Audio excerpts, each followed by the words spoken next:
Oke, shalom, selamat pagi semuanya. Kita bersyukur, berterima kasih pada Tuhan pagi hari ini. Kita boleh bangun lagi dengan tubuh yang sehat, yang kuat. Untuk kita boleh beraktivitas lagi di sepanjang hari ini, bahkan di sepanjang minggu yang baru ini. Kita bersyukur dalam pemeliharaan Tuhan yang sempurna, sehingga kita boleh ada bagaimana kita ada sampai pagi hari ini. Bapa, kami bersyukur, kami berterima kasih kepadamu pagi ini. Pagi ini kami boleh bangun lagi dengan tubuh yang diberkati, dengan kekuatan, kesehatan yang baru yang ada pada Tuhan. Kami bersyukur buat pemeliharaanmu yang sempurna dalam hidup kami. Penyertaanmu, perlindunganmu, yang terus Engkau nyatakan dalam hidup kami. Dalam kami melewati hari-hari hidup kami. Sungguh kami bersyukur. Kami berterima kasih kepadamu karena Engkau selalu ada bersama dengan kami. Kasih-Mu melimpah dalam hidup kami. Rancangan-Mu indah Kau nyatakan dalam hidup kami. Sebab itu kami bersyukur, kami berterima kasih kepadamu. Dan pagi hari ini kami boleh bersama-sama bersekutu, berkumpul di dalam nama-Mu. Kami naikkan pujian syukur kami. Kami naikkan penyembahan kami kepadamu. Dan biar itu berkenan dan menyenangkan kami. Terima kasih Bapa yang baik.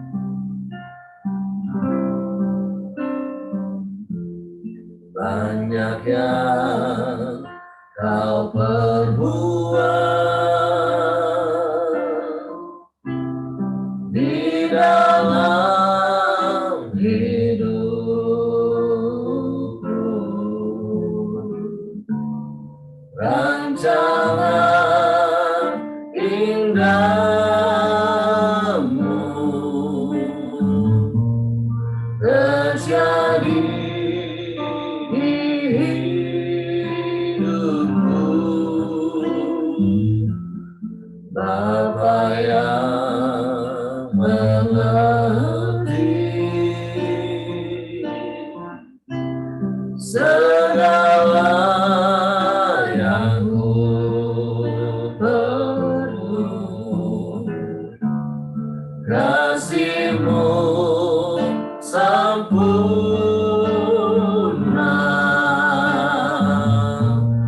nyata dalam hidupku.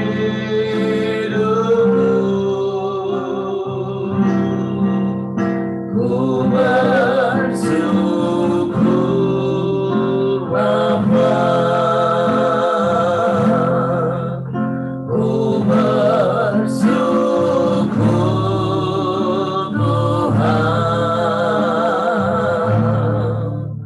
buat kasih setia-Mu di dalam hidupku.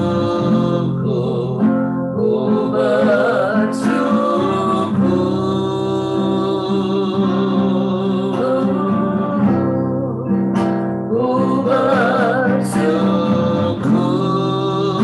Bapa, ku bersyukur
kasih-Mu sempurna, nyata dalam hidupku. Ku bersyukur Bapa, ku bersyukur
Kami bersyukur buat penyertaan-Mu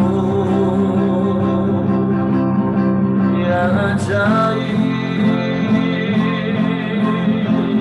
yang Kau nyatakan bagi kami Tuhan. Hari lepas hari, minggu lepas minggu, bulan lepas bulan, bahkan tahun demi tahun Tuhan, Kau nyatakan kasih setia-Mu tak berkesudahan dalam hidup kami. Kami bersyukur,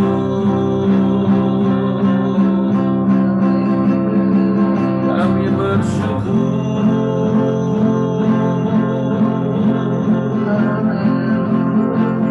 Terima kasih Tuhan.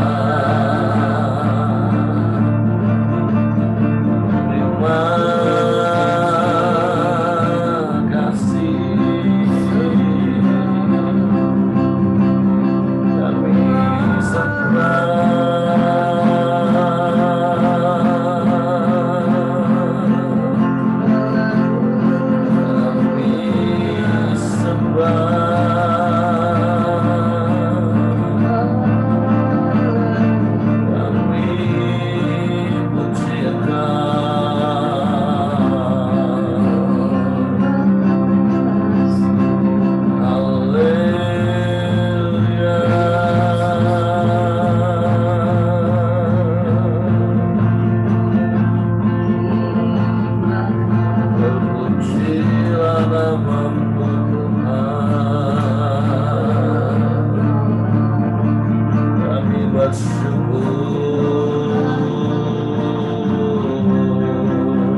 bersyukur kepadamu, kami bersyukur kepadamu, sebab Kau Bapa yang baik bagi kami. Kau sungguh baik,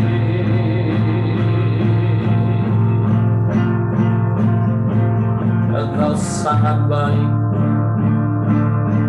Engkau selalu baik Tuhan.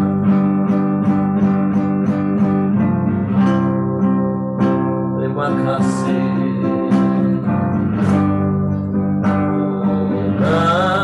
Naikkan syukurmu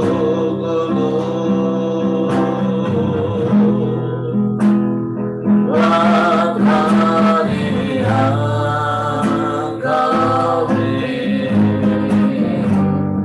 Habis-habisnya kasih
kasih. Amin. Berkat-Mu hari ini yang Kau sediakan bagiku.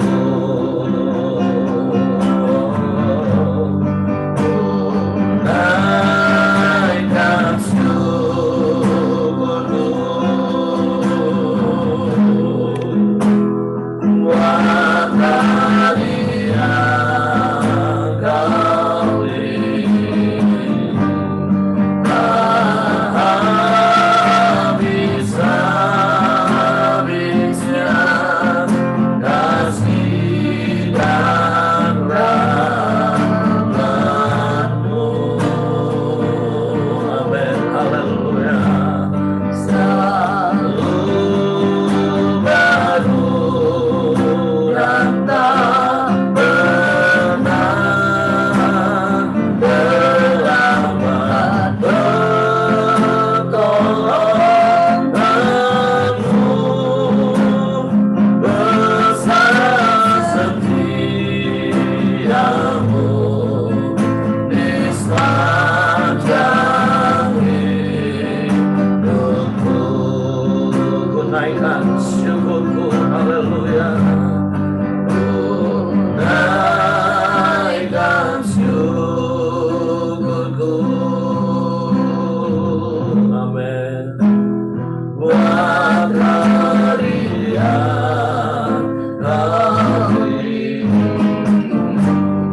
Tak habis-habisnya kasih dan rahmat-Mu. Selalu baru dan tak pernah terlambat pertolongan-Mu. Besar setiamu di sepanjang hidupku.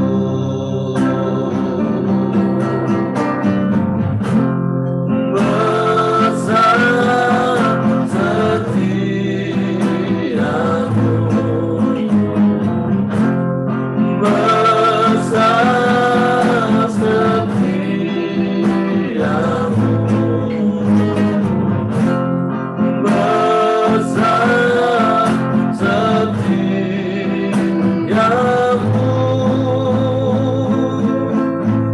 di sepanjang hidupku.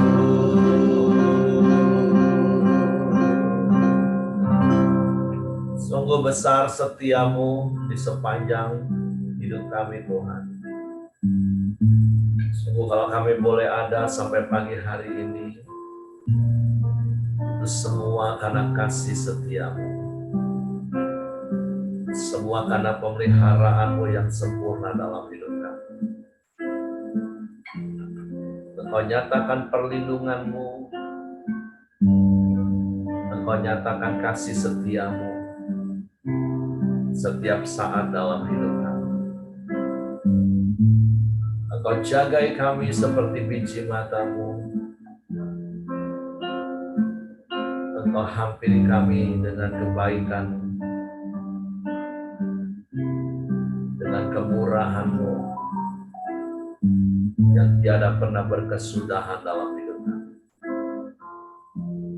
Suatu pagi hari kami naikkan pujian, syukur kami, penyembahan kami kepada-Mu. Dan biar itu boleh menyenangkan dan menyukakan hati. Bapak, kami juga mau siapkan hati kami pagi ini untuk belajar lagi firman. Dan Roh Kudus tolong kami untuk kami dapat mengerti firman-Mu, memahami firman-Mu, sehingga kami percaya firman-Mu dan kami melakukan firman-Mu. Di dalam nama Yesus Tuhan kami bersyukur. Haleluya, haleluya, haleluya. Amin.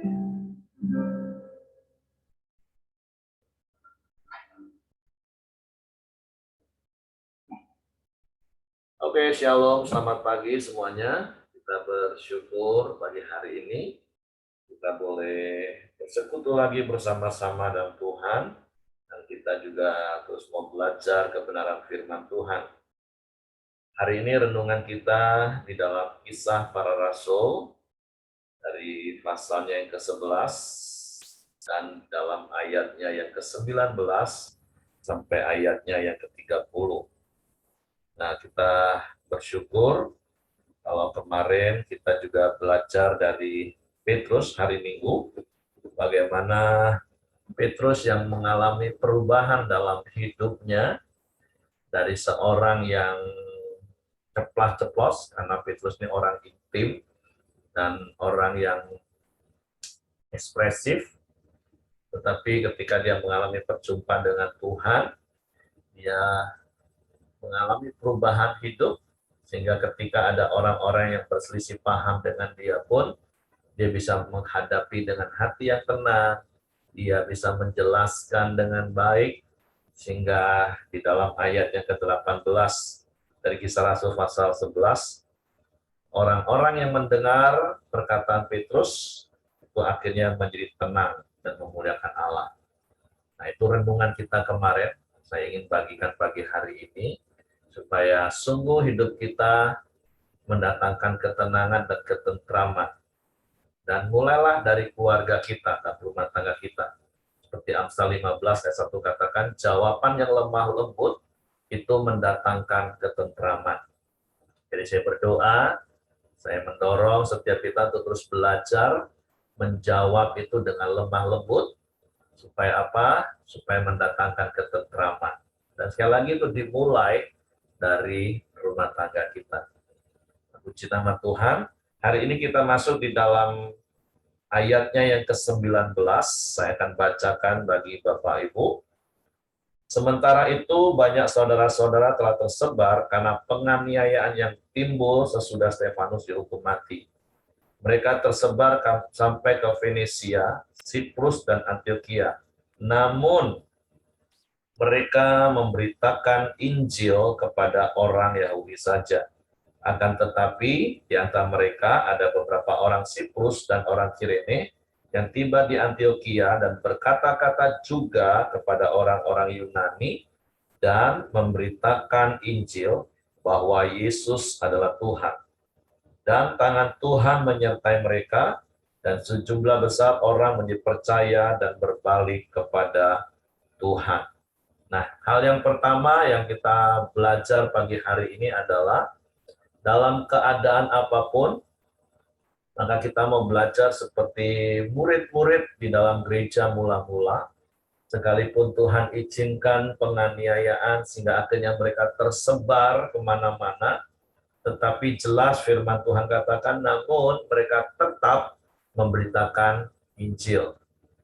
Nah, bersyukur kalau keadaan kita hari ini masih dalam kondisi yang baik, dan seperti Paulus juga pernah menulis di dalam suratnya, baik dalam keadaan baik maupun tidak, maka kita harus memberitakan Injil. Makanya pagi hari ini hal yang pertama yang Tuhan mau ingatkan kepada kita adalah kapanpun, dimanapun, mari kita memberitakan firman Tuhan, memberitakan Injil itu khususnya. Menyatakan siapa itu Yesus dan apa yang dilakukan Yesus. Dan sekali lagi berulang-ulang itu tentu sekali lagi dimulai dari orang-orang terdekat kita. Nah, kita tahu di luar Yesus mereka akan menuju kepada kebinasaan. Jadi saya mendorong untuk kita tidak jemu-jemu, tidak bosan-bosan untuk memberitakan Injil kepada mereka. Supaya mereka juga menerima anugerah keselamatan dan mereka juga boleh mengalami perjumpaan, pengenalan kepada Tuhan yang semakin mendalam. Itu hal yang pertama yang kita bisa belajar hari ini. Nah, ayat berikutnya di dalam ayat 22, Maka sampailah kabar tentang mereka itu kepada jemaat di Yerusalem. Lalu jemaat itu mengutus Barnabas ke Antiokhia.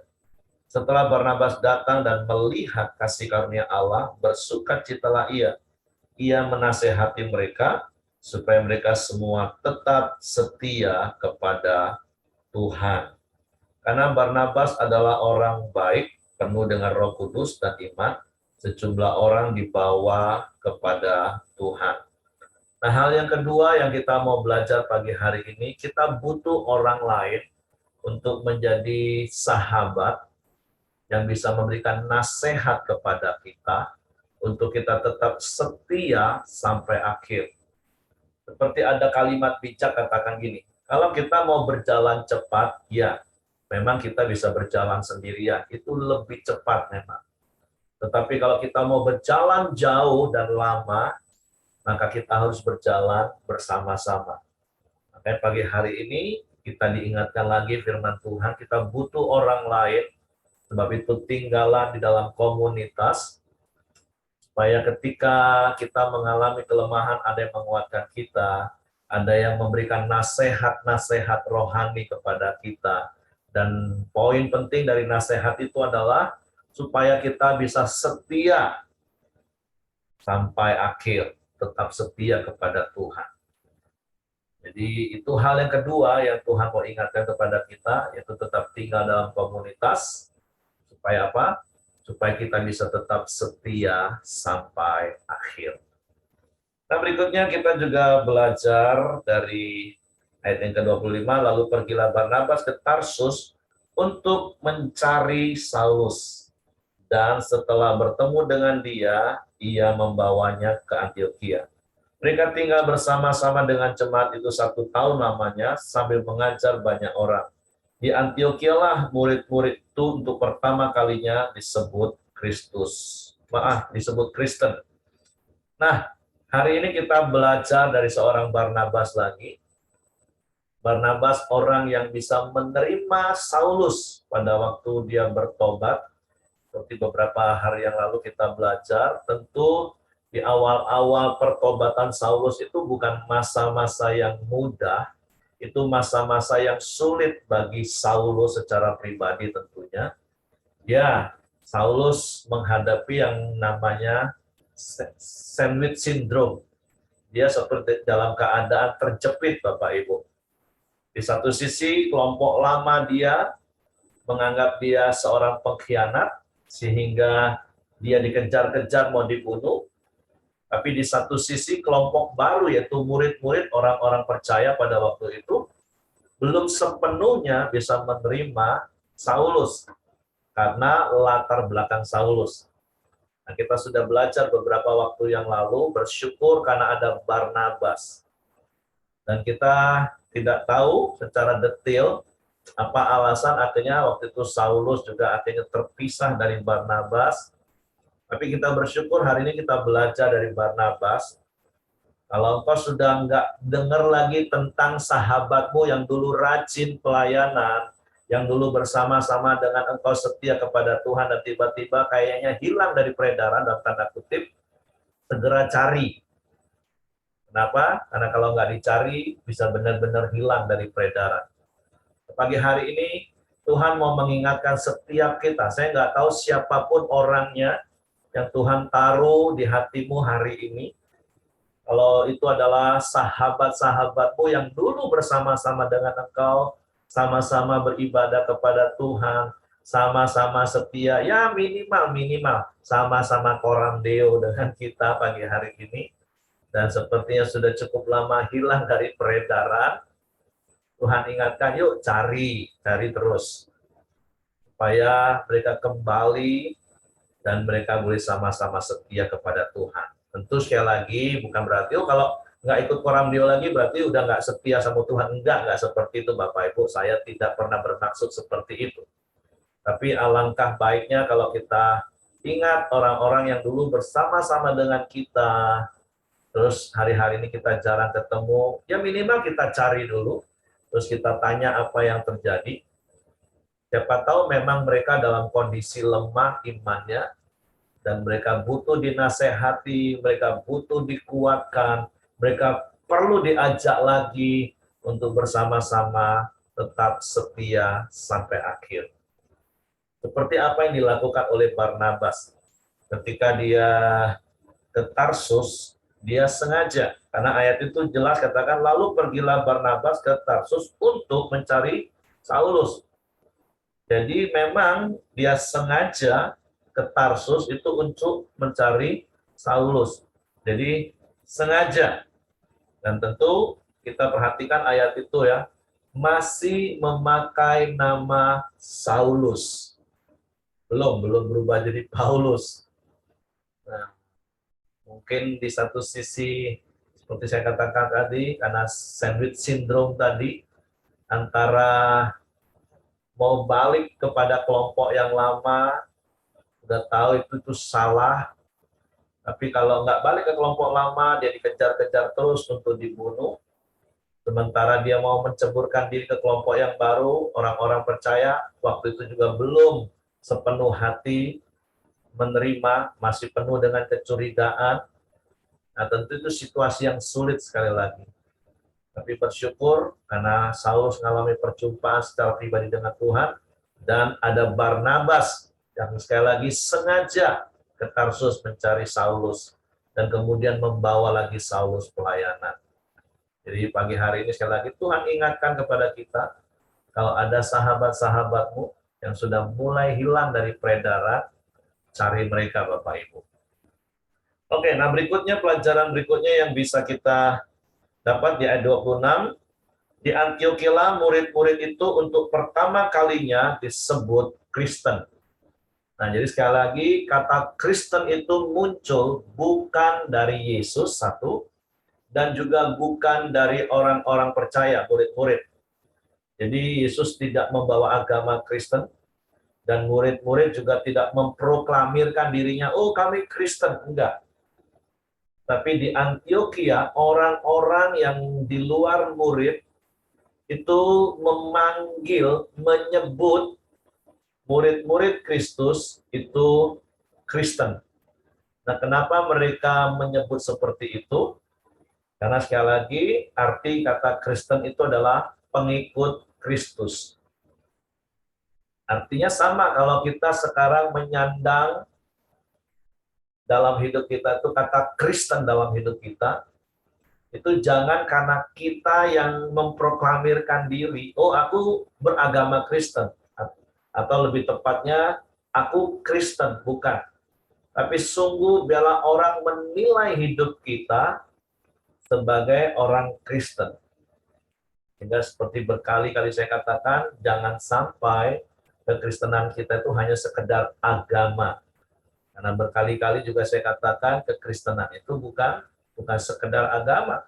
Walaupun di negara kita diakui sebagai salah satu agama. Tapi ingat, kita ini Kristen, pengikut Kristus. Dan Yesus berkali-kali katakan kepada murid-muridnya di Injil, dicatat di dalam kitab Injil, kalau kita mau mengikut Yesus, maka ada dua hal yang harus kita lakukan setiap hari. Pikul salib dan menyangkal diri. Artinya apa? Artinya kita ingat karya salib yang sudah menebus hidup kita, dan kemudian kita menyangkal manusia lama kita yang sudah mati dan kubur bersama Kristus, dan kita bangkit sebagai ciptaan baru yang serupa dengan Kristus. Itulah Kristen. Artinya yuk setiap hari, bahkan semakin hari, orang-orang di sekeliling kita sungguh-sungguh melihat bahwa kita itu Kristen. Kita ini pengikut Kristus. Minimal seperti renungan kemarin, Ketika ada orang yang berselisih paham dengan kita, bahkan berselisih paham, biasakanlah menjawab dengan lemah lembut. Jangan terpancing emosi. Kita ingat Petrus, orang yang paling emosional. Waktu Yesus mau ditangkap, dia bisa keluarin pedang untuk potong telinga si Malkus. Tapi ketika dia mengalami secara pribadi, dipimpin dipenuhi Roh Kudus, maka dia bisa menjadi seorang yang lemah lembut. Nggak gampang memang, Tapi bukan berarti nggak bisa, Bapak Ibu. Jangan pernah memenjarakan diri kita dengan temperamen kita. Memang aku orangnya kayak beginilah. Enggak. Jangan pernah memenjarakan diri dengan kondisi seperti itu. Jadi, mari tunjukkan bahwa memang kita ini Kristen. Sehingga orang-orang mengakui kita Kristen. Berkali-kali juga saya ingatkan, katakan, jangan sampai ada kalimat seperti ini yang ditujukan kepada kita. Katanya Kristen, tapi kelakuan, jangan sampai itu terjadi dalam hidup kita. Amin, Bapak Ibu ya. Minimal hari-hari ini itu tadi. Jangan emosi. Itu hal yang paling sering yang bisa jadi batu sandungan bagi orang-orang. Katanya Kristen, wah. Tapi saya percaya, yuk terus semakin hari kita semakin bertumbuh, ingat bahwa kita ini Kristen. Kita ini pengikut Kristus. Artinya kita dinilai oleh orang lain. Ya memang kita orang spesial, Bapak Ibu. Berkali-kali juga kadang saya ngomong ini, kenapa kalau orang yang beragama lain melakukan sesuatu hal yang jahat, orang nggak jadikan viral, orang nggak jadikan trending topik, tapi kenapa kalau orang Kristen, waduh, hebohnya minta ampun. Ya, karena Paulus juga katakan kita ini bintang-bintang di dunia. Kita ini menjadi orang-orang yang selalu disorot oleh publik. Jadi bukan untuk pencitraan Bapak Ibu, capek kalau hanya untuk pencitraan dalam sorotan publik Bapak Ibu. Tapi yuk memang tunjukkan bahwa kita ini Kristen, pengikut Kristus. Bukan jaim Bapak Ibu. Tapi memang inilah kita apa adanya. Karena sekali lagi apa? Kita Kristen. Kita ini pengikut Kristus. Oke. Nah, hal yang terakhir yang kita belajar pagi hari ini adalah pada waktu itu datanglah beberapa nabi dari Yerusalem ke Antioquia. Seorang dari mereka yang bernama Agabus bangkit dan oleh kuasa roh ia mengatakan bahwa seluruh dunia akan ditimpa bahaya kelaparan yang besar. Hal itu terjadi juga pada zaman Claudius. Lalu murid-murid memutuskan untuk mengumpulkan suatu sumbangan sesuai dengan kemampuan mereka masing-masing dan mengirimkannya kepada saudara-saudara yang diam di Yudea. Hal itu mereka lakukan juga dan mereka mengirimkannya kepada penatua-penatua dengan perantaraan Barnabas dan Saulus. Nah, kembali kita diingatkan tentang cara hidup jemaat mula-mula. Yang beberapa waktu yang lalu saya sudah ingatkan bahwa itu adalah hal yang sangat mungkin masih kita lakukan. Jangan fokus dengan jual tanah, jual rumah, dan bagi. Itu salah fokus, itu gagal fokus. Makanya banyak orang Kristen ngomong, bahkan pendeta khotbah agak sulit rasanya mempraktekkan cara hidup jemaat mula-mula yang dicatat di Kisah Rasul 2 ayat 41-47, di dalam Kisah Rasul 4 ayat 23 sampai 27 kalau nggak salah ya. Ya, 33 atau 37. Nah, lebih kurang seperti itulah Bapak Ibu. Kenapa? Karena banyak orang yang gagal fokus. Yang dibaca, waduh, jual tanah, waduh, jual rumah untuk dibagi-bagi. Oh, sudah langsung ngomong nggak mungkin. Padahal prinsipnya yang saya ajar dan firman Tuhan katakan yang saya pelajari maksudnya, itu prinsipnya satu, nggak ada jemaat yang berkekurangan. Dua, memberi itu sesuai dengan keperluannya ketika dikelola dengan bijak. Zaman dulu melalui rasul-rasul. Nah, prinsip yang sama disampaikan dari ayat-ayat ini. Ketika terjadi kelaparan, masing-masing orang juga apa? Mengumpulkan sumbangan sesuai dengan kemampuan. Ya kalau kamu nggak mampu jual rumah karena rumahmu juga cuma satu, kredit juga belum lunas, ya firman Tuhan nggak menuntut untuk kita jual rumah, Bapak Ibu. Tapi kalau engkau punya rumah lebih dari satu dan memang Tuhan gerakkan untuk jual, itu adalah keputusanmu. Masih ingat kisah Ananias dan Safira, Bapak Ibu? Apa yang Petrus katakan kepada mereka? Sebelum engkau jual, rumah itu punyamu. Waktu engkau jual, uangnya itu juga hakmu. Engkau mau kasih semua, mau kasih separuh, itu juga hakmu. Tapi kenapa engkau menipu? Itu masalahnya waktu kisah Ananias dan Safira kan. Jadi Kita melihat lagi, kita diingatkan, dan saya meneguhkan bahwa cara hidup jemaat mula-mula itu sangat mungkin. Apalagi kekristenan sekarang bukan satu kota, Bapak Ibu, tapi satu gereja lokal. Bahkan di dalam satu komunitas sel, mulailah dari komunitas terkecil. Bangun gaya hidup jemaat mula-mula. Di anggota komselmu nggak ada yang kekurangan. Kalaupun ada yang kekurangan, yuk masing-masing memberi sesuai dengan kemampuan. Dan di ayat yang terakhir juga, mereka berikan melalui rasul-rasul, ada pengelolaan keuangan yang baik di dalam komunitas kita. Jadi pagi hari ini tentu ada banyak hal, 5 hal kalau tak salah tadi yang kita sudah pelajari. Dan tentu mungkin ada banyak hal lagi yang Bapak Ibu bisa pelajari dari kisah ini. Saya mendorong Bapak Ibu baca lagi ayat-ayat firman Tuhan, renungkan, terus Tuhan ngomong apa secara pribadi kepada kita. Hal apa yang spesifik Tuhan mau ingatkan kepada kita hari ini melalui kisah ini. Oke, puji Tuhan, itu saja yang ingin saya sampaikan pagi hari ini ke Bapak Ibu. Silakan kalau Bapak Ibu ada yang mau menambahkan.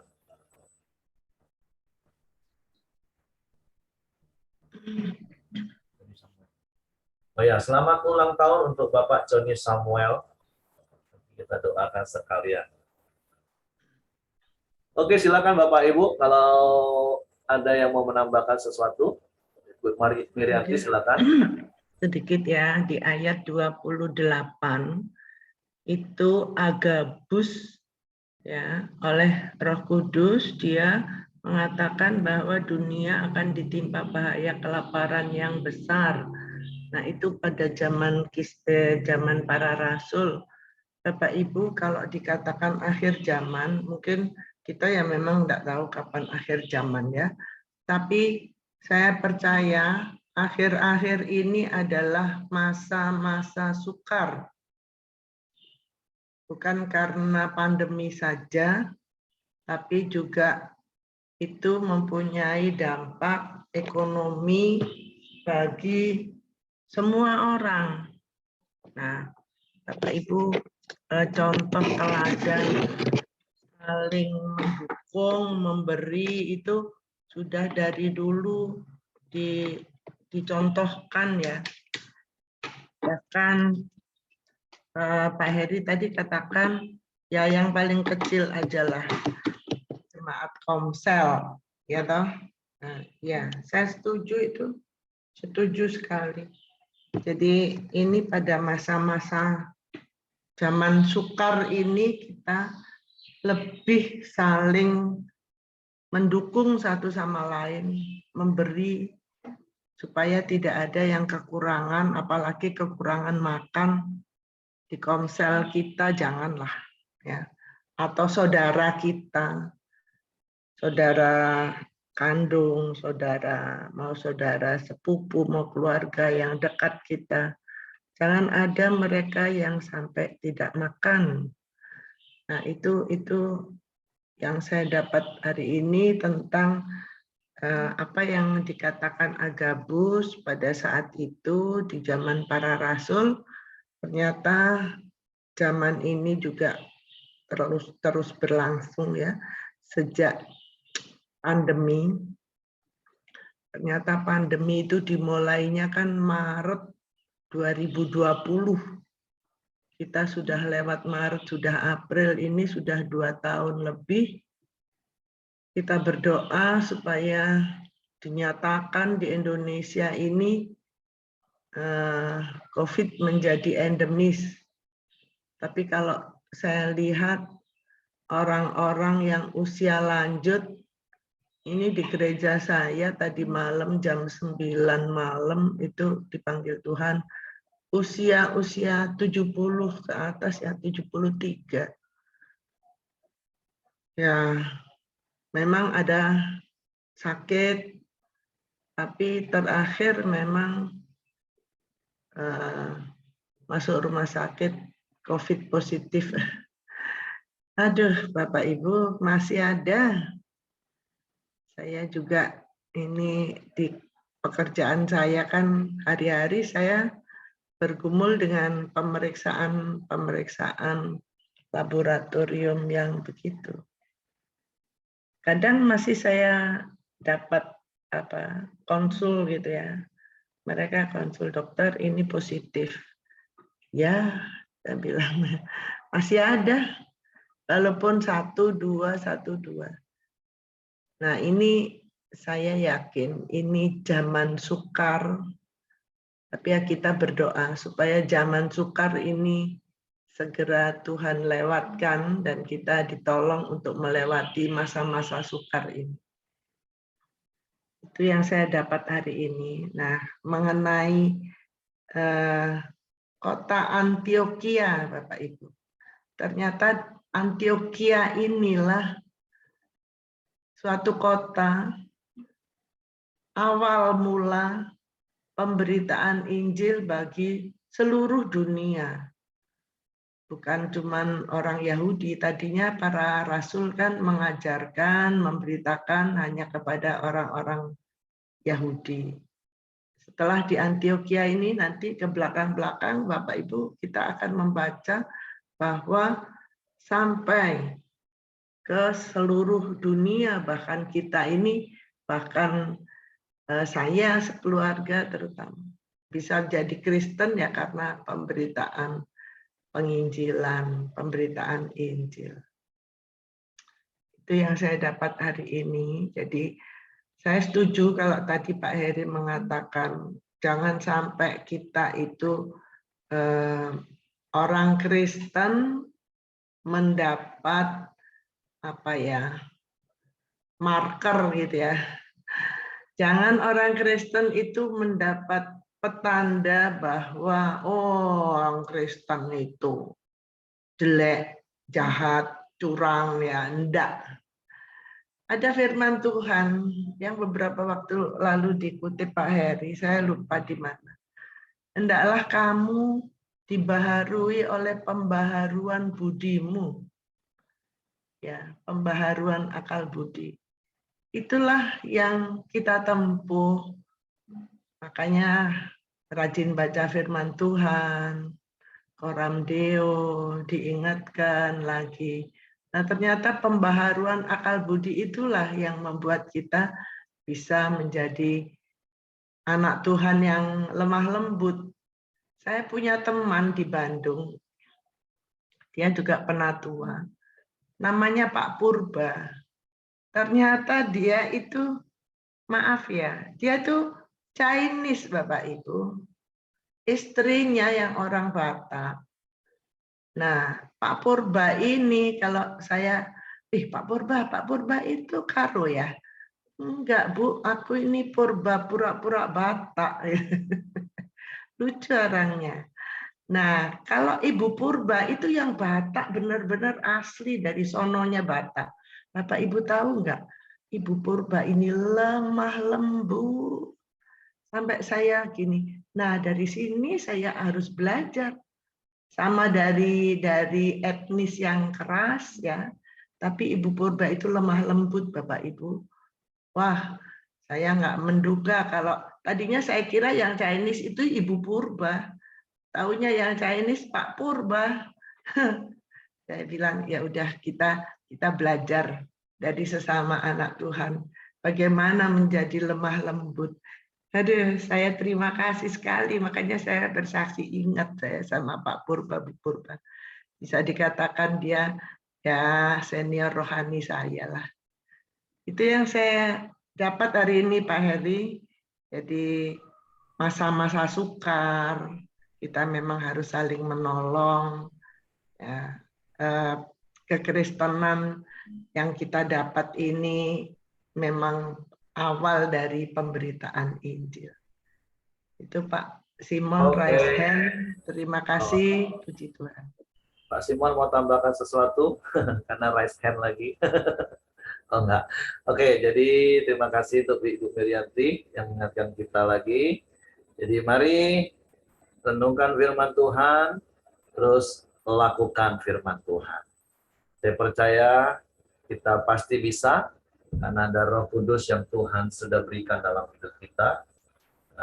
Apalagi firman Tuhan yang kita dengar pagi hari ini tidak perlu penafsiran yang dalam, Tapi ini firman Tuhan yang sederhana, yang aplikatif, yang pasti kita mampu untuk melakukannya. Mulai dari lemah lembut tadi di awal, sampai membangun gaya hidup jemaat mula-mula yang saling tolong menolong, dan benar-benar kita menunjukkan melalui cara hidup kita, cara bisnis kita, cara ngomong kita, bahwa kita ini Kristen, pengikut Kristus. Oke, itu saja. Silakan Hengki.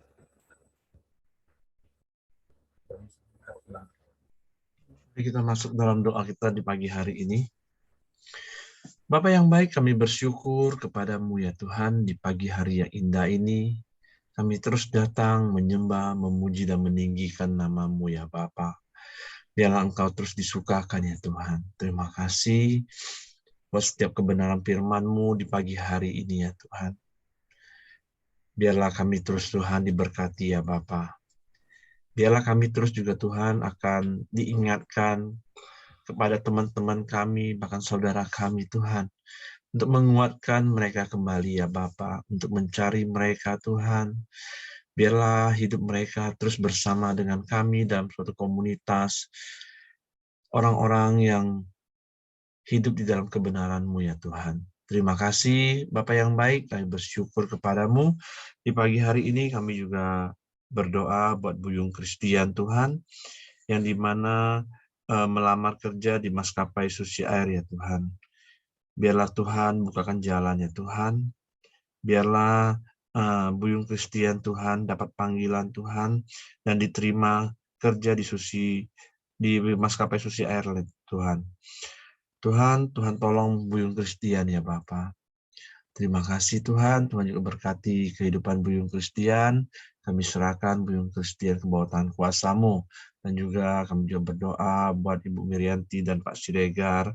Tuhan juga berikan kesehatan, kekuatan yang terbaik ya Tuhan. Terima kasih Bapak yang baik, dan juga di mana hari ini Joni Samuel juga ulang tahun ya Tuhan. Biarlah Tuhan terus memberkati kehidupan Joni ya Tuhan.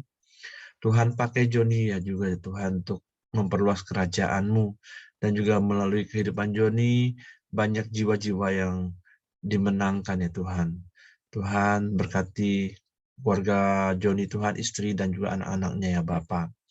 Biarlah Tuhan berkati dengan berkat yang melimpah-limpah ya Tuhan. Terima kasih ya Tuhan, kami bersyukur kepadamu. Di pagi hari ini juga kami juga terus berdoa kepada Mama dari Ibu Cece ya Tuhan. Biarlah Tuhan memberikan kesehatan, kekuatan yang terbaik. Dan juga damai sejahtera, sukacitamu tetap ada dalam kehidupan Mama Ibu Cece ya Tuhan. Dan juga Ibu Cece dan keluarganya yang sedang menemani Mama ya Tuhan. Tuhan juga berkati kesehatan mereka ya Bapak. Terima kasih ya Tuhan, kami serahkan keluarga besar Ibu Cece ke bawah tangan kuasa-Mu ya Bapak. Kami juga terus berdoa ya Tuhan buat bangsa dan negara kami Indonesia. Biarlah Tuhan terus memberkati bangsa kami Tuhan.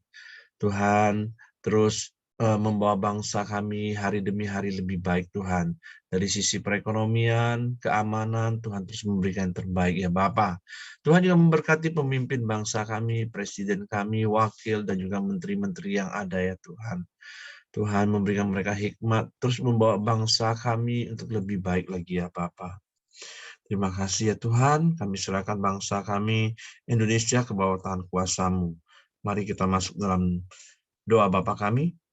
Bapa kami yang di surga, dikuduskanlah nama-Mu, datanglah kerajaan-Mu, jadilah kehendak-Mu di bumi seperti di surga. Berikanlah kami pada hari ini makanan kami yang secukupnya, dan ampuni kami akan kesalahan kami, seperti kami juga mengampuni orang yang bersalah kepada kami. Dan janganlah membawa kami ke dalam pencobaan, tetapi lepaskanlah kami daripada yang jahat. Karena Engkau-lah yang punya kerajaan dan kuasa dan kemuliaan sampai selama-lamanya. Amin. Pak Heri, silakan tutup dalam doa, Pak. Bapak, pagi ini kami juga mau berdoa untuk Ibu Junior Megawati. Kami berdoa di dalam nama Yesus, kami perintahkan tubuhnya membentuk sel-sel baru pasca kemo, dan Tuhan pulihkan kekuatannya, untuk menghadapi kemo-kemo berikutnya Tuhan. Kami perintahkan dalam nama Yesus terbentuklah sel-sel baru, sel-sel yang baik, sel-sel yang sehat dan kuat dalam nama Yesus. Tuhan terima kasih buat pagi hari ini, buat hari yang penuh berkat, penuh kemenangan dan sukacita yang melimpah yang Kau jadikan dalam hidup kami. Sungguh biarlah Roh Kudus-Mu membawa kami kepada seluruh kebenaran firman-Mu, dan kami menjadi pelaku-pelaku firman-Mu. Supaya melalui hidup kami Tuhan, orang-orang melihat sungguh kami adalah pengikut Kristus. Kami adalah pengikut yang setia kepadamu, sehingga Engkau dipermuliakan. Tuhan, tutup bungkus kami dengan kuasa darah Yesus, malaikat menjaga tempat tinggal kami, menyertai keluar masuk kami, dan Engkau melimpahi kami dengan kasih setia-Mu. Dalam setiap pekerjaan tangan kami yang sesuai dengan firman-Mu, Tuhan buat berhasil. Kiranya kasih karunia Bapa, damai sejahtera dari Yesus Kristus, serta pimpinan persekutuan Al-Roh Kudus, menyertai kita sekalian mulai hari ini sampai Maranatha, ya Yesus datang kali yang kedua. Di dalam berkat nama Tuhan, Yesus Kristus. Haleluya. Amin. Oke, semangat pagi. Selamat beraktivitas. Tuhan berkati.